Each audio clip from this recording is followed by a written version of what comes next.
Comment Mercedes a pu passer de cette Mercedes classe A à cette Mercedes classe A? Deux monstres différents. Mesdames et mesdames, bonjour. Aujourd'hui, on va parler de la Mercedes classe A. En 1997, Mercedes choque littéralement tout le monde. La marque qui ne faisait que des voitures longues, des trucs tellement grands qu'on aurait pu leur mettre un gouvernail, sort une petite voiture, la Mercedes classe A.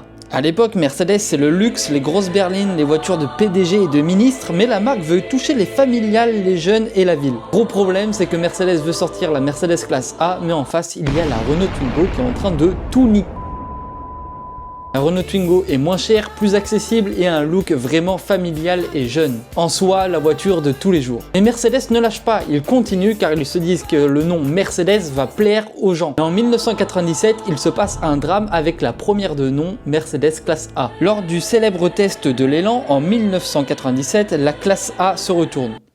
Oui, elle fait littéralement un tonneau sur elle-même. C'est une première dans l'histoire moderne de la marque. La presse se régale, Mercedes, la référence du sérieux, devient un mème avant l'heure. Il y a du bon dans cette histoire. Alors le bon, c'est pas que Mercedes rappelle toutes les Mercedes classe A qui sont déjà vendues pour recorriger le châssis. Ils abaissent le centre de gravité, corrigent la voiture et généralisent l'ESP, le système qui empêche ta voiture de faire une sieste sur le flanc. Aujourd'hui, presque toutes les voitures littéralement sont équipées de l'ESP.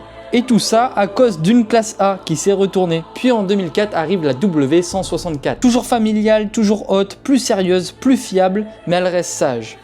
Trop sage. Faut savoir que pendant ce temps, à côté, sur le marché, sort l'Audi A3, la BM série 1. Les compacts deviennent vraiment sportives. Et quand t'as deux monstres comme ça et que t'as cette Mercedes classe A, personnellement, à vue d'œil, la clientèle va partir chez BMW et Audi, ce qui est normal. Mercedes comprend qu'il faut arrêter de faire de mini monospaces déguisés. En 2012, révolution avec la classe A W176. Elle a pris un coup de vieux aujourd'hui, littéralement. Elle devient basse, agressive, sportive. Là, on ne parle plus à des parents et à des familiales. La voiture fait jeune, sportive et un petit peu luxueuse. On reste quand même chez Mercedes. En 2013, Mercedes lâche une vraie bombe.